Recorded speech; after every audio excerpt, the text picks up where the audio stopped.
Assalamualaikum warahmatullahi wabarakatuh. Yang saya hormati Bapak Dr. Handes Rusmanto MM selaku dosen mata kuliah Bahasa Indonesia.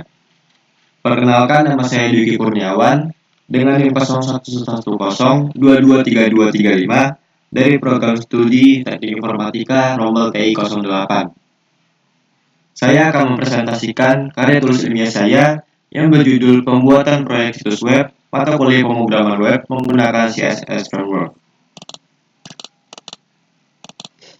Pada satu pendahuluan, latar belakang penelitian ini dikarenakan mahasiswa semester 1 di STT Terpadu Nurul Fikri mempelajari pembuatan situs web dengan HTML, CSS, dan JavaScript, termasuk penggunaan framework Bootstrap. Dan mahasiswa diberi proyek praktikum dengan judul petunjuk dari asisten dosen. Dan pada penelitian ini, situs web akan berfokus pada judul toko elektronik. Sehingga rumusan masalah dari penelitian ini, yang pertama, bagaimana pembuatan situs web menggunakan CSS Framework. Kedua, apakah penggunaan framework Bootstrap cukup memenuhi kebutuhan pembuatan situs web sebagai CSS Framework yang dipakai. Ketiga, apakah ada metode HTML dan CSS murni lain yang diperlukan dalam proses pembuatan situs web. Maka dari itu, tujuan penelitian ini adalah pertama, untuk mengetahui proses pembuatan situs web menggunakan CSS Framework. Kedua, untuk mengidentifikasi kebutuhan jenis CSS Framework yang diperlukan dalam proses pembuatan situs web. Ketiga, untuk mengidentifikasi kebutuhan metode HTML dan CSS murni lain yang diperlukan dalam proses pembuatan situs web.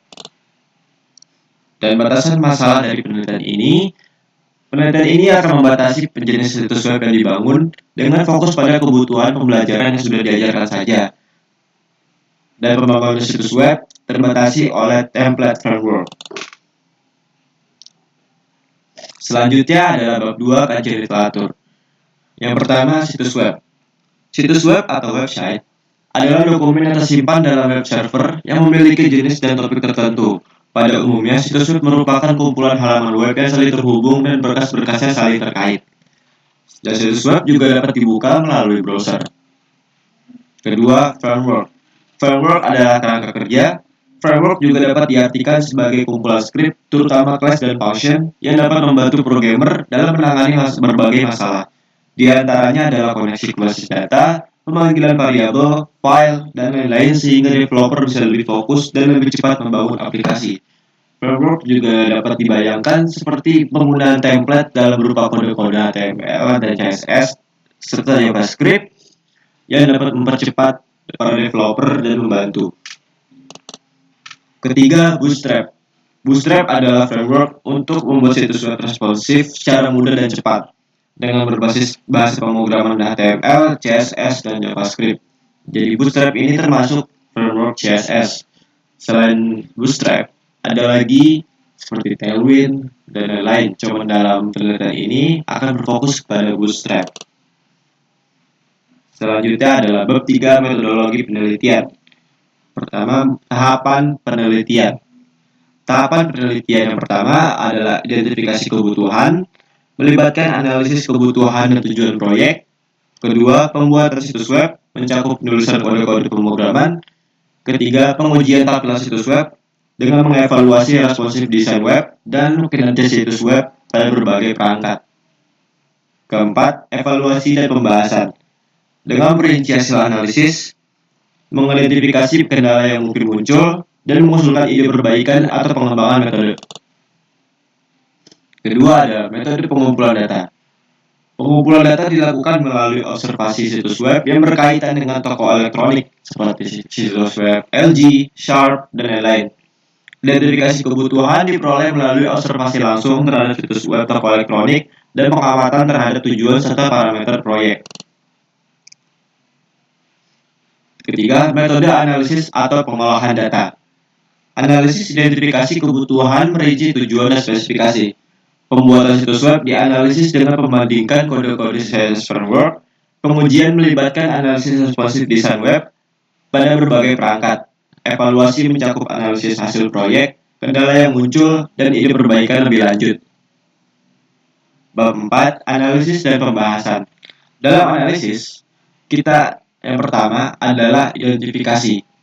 Identifikasi kebutuhan dimulai dengan observasi terhadap situs web sejenis, yaitu toko elektronik. Kedua, pembuatan melibatkan penulisan kode-kode HTML, CSS, dan JS dengan penerapan CSS Framework, khususnya Bootstrap. Ketiga, pengujian responsive design web dan kinerja situs web pada berbagai perangkat. Keempat, evaluasi mencakup identifikasi kendala selama pembuatan dan pengujian. Pembahasan dari hasil analisis dapat disimpulkan bahwa seluruh tahapan pembuatan situs web menggunakan CSS Framework telah dijalankan sesuai dengan tujuan yang ditetapkan.